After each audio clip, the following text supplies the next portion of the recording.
Hello everyone. आप सभी का हमारे चैनल पे स्वागत है बच्चों। आज के वीडियो में हम कक्षा 9 की जो गणित है प्रश्नावली 4.1 को डिटेल में सॉल्व करेंगे। पूरा चैप्टर का नाम हमारा क्या है? दो चर वाले रैखिक समीकरण। ठीक है, ये क्या होते हैं ये आपको बताता हूँ। ठीक, यहाँ पर एक चीज़ लिखा होगा, यहाँ पर चर लिखा होगा, ठीक है, और यहाँ पर रैखिक लिखा होगा। तो पहले चर क्या होता है, अचर क्या होता है वो जान लेते हैं, उसके बाद हम आगे की बात करेंगे। सबसे पहले इधर मैं लिखता हूँ चर, चर क्या होता है, और इधर लिखता हूँ मैं अचर। ये चीज़ क्या होती है उदाहरण के तौर पर हम जानते हैं, समझते हैं। देखो चर क्या होता है, जैसे मैंने यहाँ पर लिख दिया x, यहाँ लिख दिया y, ये z, ये t लिखा, u लिखा, ये v लिखा। इस तरीके के चीज़ों को हम क्या कहते हैं? इस तरीके की जो शाब्दिक चीज़ें होती हैं उनको हम चर कहते हैं। अचर क्या होते हैं? जो संख्याएं होती हैं, जैसे मैंने 2 लिखा, ठीक है, जैसे मैंने -3 लिखा, मैंने 1/4 लिखा, मैंने √7 लिखा, मैंने 0. ठीक है 5 लिखा। ऐसी जो भी सांख्यिकी के रूप में होगी, जो संख्या के रूप में होगी, उसको हम क्या कहते हैं? अचर। चर हमारा शाब्दिक रूप में होता है, अचर हमारा संख्या के रूप में होता है। चर और अचर से मिलाकर ही हमारा क्या बनता है? बहुपद के रूप में बनता है। बहुपद भी मैंने आपको पढ़ाया था, उसमें भी मैंने आपको चर अचर बताया था। अब रैखिक का क्या होता है? रैखिक का मतलब होता है जब घात एक हो, ठीक है, जब चर की घात, जब चर की घात एक हो तो उसको हम क्या कहते हैं? रैखिक कहते हैं। जब चर की घात कितनी होती है? एक होती है, उसको हम रैखिक घात कहते हैं। अब यहाँ पर लिखा हुआ दो चरों वाले रैखिक समीकरण, तो अगर इसकी बात करें, इसका अगर हम व्यापक रूप लिखें, यहाँ पर व्यापक रूप, ठीक, तो ये व्यापक रूप क्या होता है इसका? यहाँ पर इसका व्यापक रूप होता है ax प्लस by, ठीक है, प्लस c बराबर 0। ठीक है, ये इसका व्यापक रूप होता है। यहाँ पे ये जो x है और ये जो y है, ठीक है, यहाँ आपका जो x है और ये जो y होता है, ये आपका क्या होता है? चर होता है। कितने चर हैं आपके? 1 2, इसलिए इसको कहा जाता है दो चर वाले रैखिक, क्योंकि x की घात भी 1 है और y की घात भी 1 है, इसलिए इनको रैखिक कहा जाता है। और आप कहोगे a और b क्या है? a और b आपके क्या है? वास्तविक संख्या है। a और b आपके क्या है बच्चों? वास्तविक संख्या है। ठीक, तो अगर आपसे कोई पूछे बताओ भैया कि व्यापक रूप क्या होता है, तो आप बोलोगे ax plus B plus c बराबर 0 होता है। इसे दो चर वाले रैखिक समीकरण का व्यापक रूप कहते हैं। ठीक है, x और y हमारा यहाँ चर होता है, a और b हमारा यहाँ पर वास्तविक संख्या होती है। अब आप कहोगे कि भैया के उदाहरण भी तो दे दो, मज़ा नहीं आ रहा, एक उदाहरण दे दो। मैं कहूँगा भाई एक क्यों, 2 ले लो, 3 ले लो, कितने उदाहरण चाहिए मैं उतने उदाहरण दे सकता हूँ। जैसे मैंने यहाँ लिख दिया पहला उदाहरण, जैसे मैंने लिख दिया 2x प्लस 3y प्लस के 2 बराबर 0। ठीक, और एक देता हूँ, जैसे मैंने यहाँ लिख दिया -3 प्लस के 2y, यहाँ लिख देता हूँ 3। ठीक है, आप कहोगे कि भैया ये तो इसके रूप में नहीं दिख रहा है, यहाँ तो ये वाला माइनस का है, तो इससे फर्क नहीं पड़ता। देखो ये आपका ये प्लस का है या माइनस का है, इससे फर्क नहीं पड़ता है। दो चर होने चाहिए वो जरूरी है, x और y है और उसकी घात 1 है। जब घात कुछ नहीं होता है तो 1 होता है, वो जरूरी है। ये वास्तविक संख्या प्लस का हो या माइनस का हो, इट डजेंट मैटर, ये मैटर ही नहीं करता। अब ये जो वास्तविक संख्या है ना c, वो उस तरफ भी हो सकता है और इस तरफ भी हो सकता है। देखो इसको मैं ढंग से लिख सकता हूँ, कैसे? -3x प्लस का 2y, और ये जो प्लस का 3 इधर आके क्या हो जाएगा? -3। तो अगर बराबर के उस तरफ है भी तो हम उठा कर इस तरफ ला सकते हैं और ढंग से लिख सकते हैं। आगे समझ में? मैंने आपको क्या बताया? चर क्या होता है, अचर क्या होता है, व्यापक रूप बताया। ठीक है, x और y क्या है? चर हैं। a और b क्या है? वास्तविक संख्या। मैंने आपको उदाहरण भी दे दिया। अगर यहाँ तक आपको समझ में आ गया है तो आगे आने वाले जो प्रश्न है वो बहुत ही ज़्यादा आसान है। इम्पॉर्टेंट इसलिए है क्योंकि इसी पर आधारित आपको कक्षा 10 में एक चैप्टर मिलेगा, दो चर वाले रैखिक समीकरण युग्म। यहाँ तो बस समीकरण है, वहां पर युग्म आ जाएगा बस। ठीक है, और वो बहुत बड़ा चैप्टर है, वहां से 15 नंबर का क्वेश्चन आता है बोर्ड एग्जाम में। तो ये जो भी चैप्टर आप पढ़ रहे हो ये वेरी वेरी इंपॉर्टेंट है, क्योंकि कक्षा 9 में भी है और कक्षा 10 में दोबारा से आएगा। चैप्टर नंबर 1 2 3 4 ये कक्षा 10 में दोबारा से हमें आपको देखने को मिलेंगे। यहाँ तक हो गया। आगे बढ़ते हैं।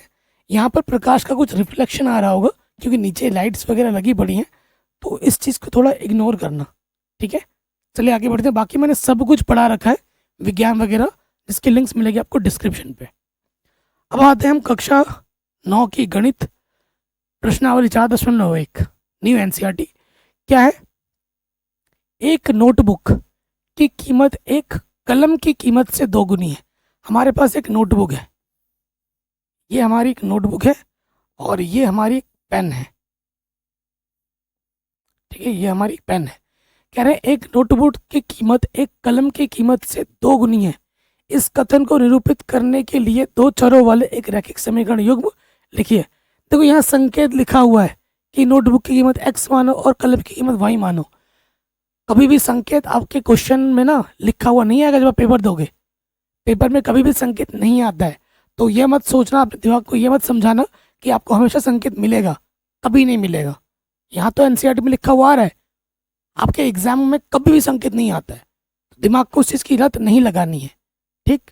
तो हम मान लेते हैं ये जो नोटबुक है ना, तो यहाँ लिखेंगे हल में माना एक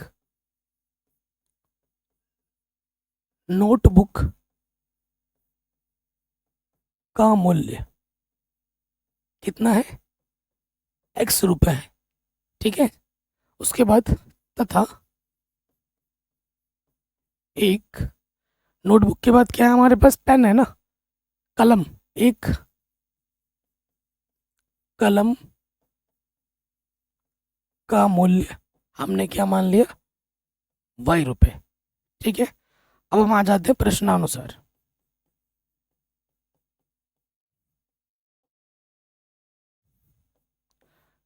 क्या बोला गया है कि एक नोटबुक की कीमत एक कलम की कीमत से दोगुनी है। कलम की कीमत कितनी है? y है, तो y उसकी नोटबुक की जो कीमत है ना, कलम की कीमत से दोगुनी है, ठीक। अब ये जो प्लस का 2y इधर के क्या हो जाएगा? माइनस के 2y। इस तरफ कुछ भी नहीं बचा तो क्या बचा? 0। तो ये हमें हमारा क्या मिल जाएगा? उत्तर। इसको हमने दो चर x और y, यहाँ पे दो चर है, दो चर वाले रैखिक समीकरण युग्म के रूप में लिख दिया है, ठीक है। आई बात समझ में? देखो यहाँ पर क्या बोला गया था, ध्यान से देखो। यहाँ बोला गया था नोटबुक यानी कि x, इसको हमने x बोला है और इसको हमने y बोला है कि जो नोटबुक की जो कीमत है वो कलम की कीमत से दोगुनी है। यानी कि अगर मैं आपको उदाहरण बताऊं, अगर इसकी कीमत 20 रुपये है, ठीक है, तो इसकी कीमत 10 रुपये है। यानी कि अगर x बराबर 2y आ रहा है, देखो, है ना, नोटबुक की कीमत कलम की कीमत की दोगुनी है। अगर यहाँ पर मान रख के देखें, x का मान हमारे पास 20 है और y का मान कितना है? हमने माना है 10 है, तो देखो इधर भी 20, 10 दूनी 20, दोनों तरफ बराबर आ गया, ठीक है। मैं आपको उदाहरण देके भी समझा दे रहा हूँ, आराम से हो गया। चलिए आगे बढ़ते हैं, अगले प्रश्न में आ जाओ। कह रहे निम्नलिखित रैखिक समीकरणों को ax plus B Y plus C के रूप में व्यक्त कीजिए और प्रत्येक स्थिति में a b और c के मान ज्ञात कीजिए। प्रत्येक स्थिति में, तो देखो हमारा जो व्यापक रूप है वो क्या है? इस रूप में है कि c आपको किधर लाना है? c आपको इस तरफ लाना है, 9.35 है ना, तो इसको हम व्यवस्थित रूप में लिखेंगे, ठीक है। यहाँ लिखेंगे समीकरण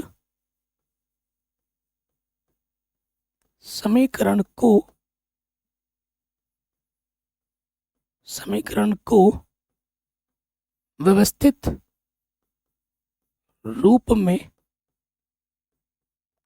लिखने पर, ठीक है, समीकरण को व्यवस्थित रूप में लिखने पर लिखो। यहाँ पर आपका 2x है प्लस का 3y और ये जो प्लस का इधर के क्या हो जाएगा? माइनस का 9.35, ठीक। ये हमारा समीकरण है, व्यवस्थित रूप में लिखा। अब इसकी हमें तुलना करनी है, किससे तुलना करेंगे? इस समीकरण से, स्टैंडर्ड वाले से, ax plus B Y plus C से तुलना करने पर ठीक है, हम किससे तुलना कर रहे हैं? इस समीकरण से हमें क्या करना है? तुलना करना है। तो देखो ए के स्थान पर क्या है? ए के स्थान पर क्या है? ए के स्थान पर है 2, बी के स्थान पर कितना है? 3, और सी के स्थान पर कितना है? माइनस का, चिन्हों का भी ध्यान रखना है, माइनस का 9.35। ये हमें हमारा क्या मिल जाएगा? उत्तर। ये हमें हमारा क्या मिल जाएगा? उत्तर मिल जाएगा।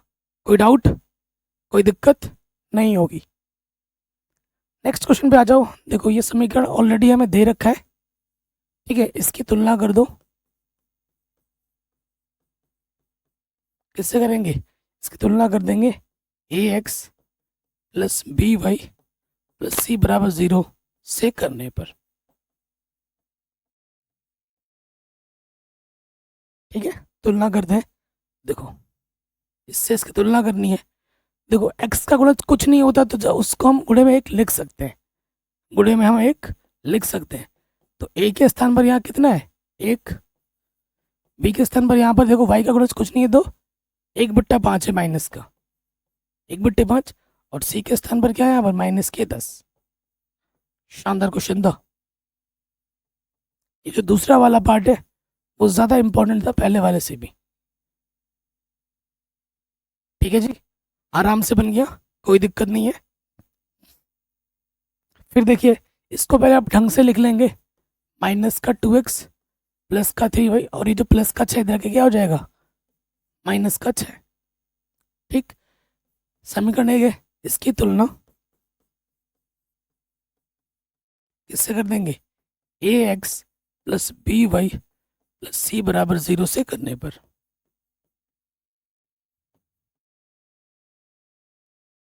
ठीक है ना, इससे हम क्या कर देंगे? तुलना कर देंगे।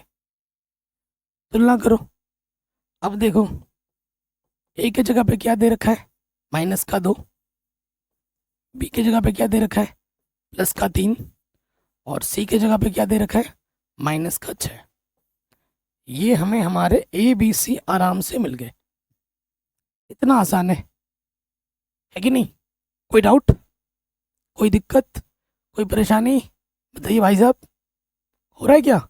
नहीं होगा, आराम से हो जाएगा, है कि नहीं? चलिए नेक्स्ट क्वेश्चन पे आ जाते हैं। कक्षा 9 गणित, प्रश्नावली 4.1। ये शानदार क्वेश्चन है। अब देखो इसको ढंग से जब हम लिखेंगे, प्लस का 3y इधर के क्या होगा? माइनस का 3y। अचर पद है नहीं तो यहाँ मैं 0 लिख सकता हूँ, बराबर उस तरफ कुछ है नहीं है, इधर भी मैं 0 लिख सकता हूँ। ये इसको मैंने ढंग से लिख दिया। ठीक, अगर आप ध्यान से देखेंगे इसके गुणे में कुछ नहीं है, तो मैं गुणे में 1 लिख सकता हूँ, 1 गुणा में लिखा जा सकता है। ये समीकरण हमें दे रखा है, इसकी तुलना A X plus B Y plus C बराबर 0 से करने पर।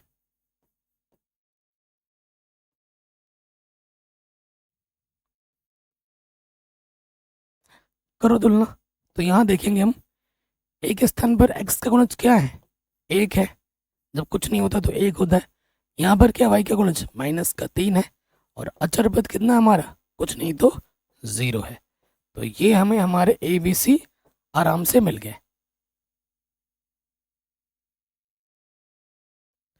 अगले वाले में आ जाओ। यहाँ देखो 2x माइनस का 5y इधर आके प्लस का 5y होगा, कुछ नहीं है तो 0 है। समीकरण 1 मान लेते हैं इसको। अब इसकी तुलना करनी है, इसकी तुलना A X plus B Y plus C बराबर 0 से करने पर। अच्छा प्लस यहाँ 0 लिख देना, कुछ नहीं है ना तो 0 लिख सकते हैं, क्योंकि अचर पद नहीं है ना, प्लस में 0 लिख देंगे। जैसे तुलना करेंगे तो यहाँ से देखो क्या हो जाएगा? x का गुणज a होता है, कितना है? 2 है। b की जगह पे क्या? y का गुणज 5 है। c क्या है? कुछ भी नहीं है, हमने 0 जोड़ा है, तो c हमारा जब कुछ नहीं है तो क्या होता है? 0 होता है। ये हमारे ए बी सी आराम से मिल गए। ठीक, अगले प्रश्न में आ जाओ। देखो इसको हम कैसे लिख सकते हैं? 3x y का पद है क्या? नहीं है, तो जब नहीं है तो मैं 0 गुणा y लिख सकता हूँ, क्योंकि 0 को किसी से भी गुणा करोगे 0 हो जाता है। ये चीज़ हमें दे रखी है, ठीक है, ये चीज़ हमें दे रखी है। इसकी तुलना A X plus B Y plus C बराबर 0 से करने पर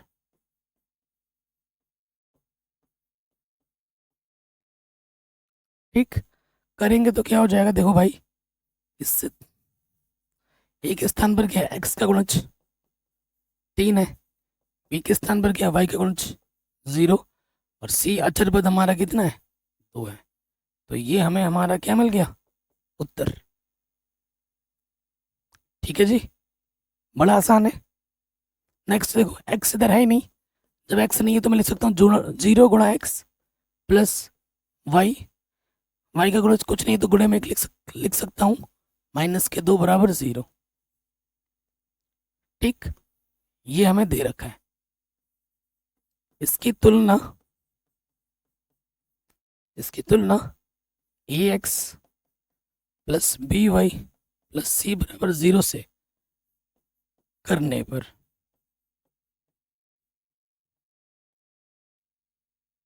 ठीक है, कर देंगे तो क्या होगा, देखो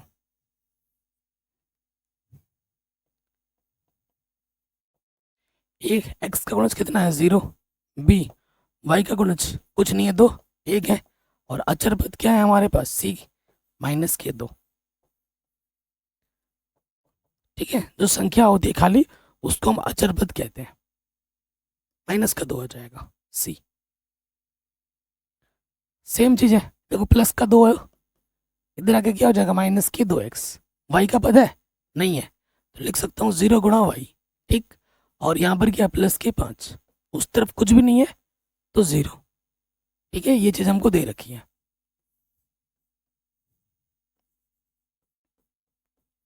इसकी तुलना हमें करनी है, ठीक है, शॉर्ट में लिख दिया मैंने, तुलना करने पर देखो ए क्या होता है, एक्स के गुणज को हम ए कहते हैं, बी क्या होता है, वाई के गुणज कुछ नहीं, और वाई का गुणज क्या है, बस 0 है, और क्योंकि वाई है ही नहीं तो 0 गुणज क्या होगा, 0 होगा, और अचर पद हमारा कितना है, 5 है आंसर। तुलना हमने किससे किया था, तुलना हमने किया था A X plus B Y plus C बराबर 0 से। हो गया। तो इस छोटे से वीडियो में हमने पूरी प्रश्नावली सीख ली कि दो चर वाले रैखिक समीकरण क्या होते हैं, चर क्या होता है, अचर क्या होता है, और जो 2 क्वेश्चन थे वो हमने आराम से सीख लिए, एक बना लिए। वीडियो अगर पसंद आई है तो प्लीज़ लाइक करें, शेयर करें, और डिस्क्रिप्शन एक बार ज़रूर चेक करें प्लीज़। ठीक है, अगली वीडियो कौन सी है कमेंट करके हमें ज़रूर बताएं। जय हिंद, अपना ख्याल रखें, मिलते हैं आपसे नए वीडियो में।